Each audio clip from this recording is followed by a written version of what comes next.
war in Ukraine. According to new reports, the Russian military has been taking U.S. weapons provided to Ukrainian troops from the battlefield and sending them to Iran to be reverse engineered. Multiple sources claiming that Russian forces have been seizing small shoulder-fired weapons that Ukrainian forces have been forced to leave behind. News Nation correspondent Kelly Meyer, live for us in Washington, tracking the story. Kelly, how credible are these claims? Hey, Natasha. Well, the State Department did warn of this happening for months now. On the record, defense officials aren't seeing any, quote, significant evidence of diversion. But at the same time, they say they wouldn't be surprised if it happened due to the intensity of the war and that Ukraine is using what the U.S. is sending. As the U.S. sends more and more weapons into Ukraine, new concerns today some capabilities are getting into the wrong hands.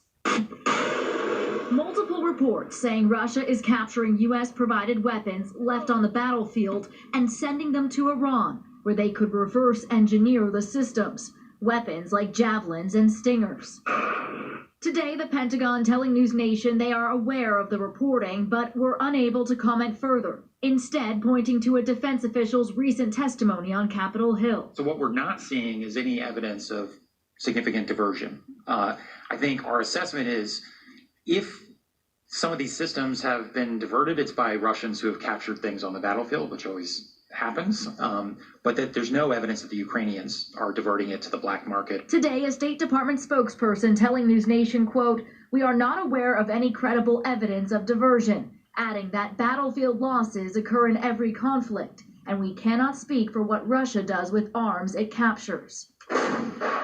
This isn't the first time concerns were raised over weapons falling into adversaries' hands. News Nation reported on the growing fear back in August. One expert telling us it was inevitable. The scale is what's hard to know right now, and that's why there's this big push for oversight and monitoring now, so that we can get a handle on that. Calls growing on Capitol Hill for more oversight over the billions of dollars in weapons and equipment flowing into Ukraine. So you can confidently say that to your knowledge, every sensitive weapon is currently under control of those who should have them. That's why we're engaged we're laser focused on this issue and engaged in robust oversight to make sure that's the case.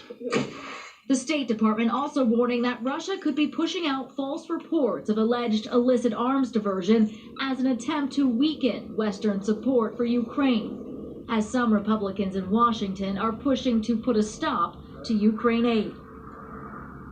Now, there are no U.S. boots on the ground in Ukraine, as we know, so this makes keeping track of weapons more of a challenge. Defense officials say they gave Ukrainians handheld scanners to keep track of the weapons. That data then gets transmitted back directly to the U.S. so they can try to prevent any potential diversion.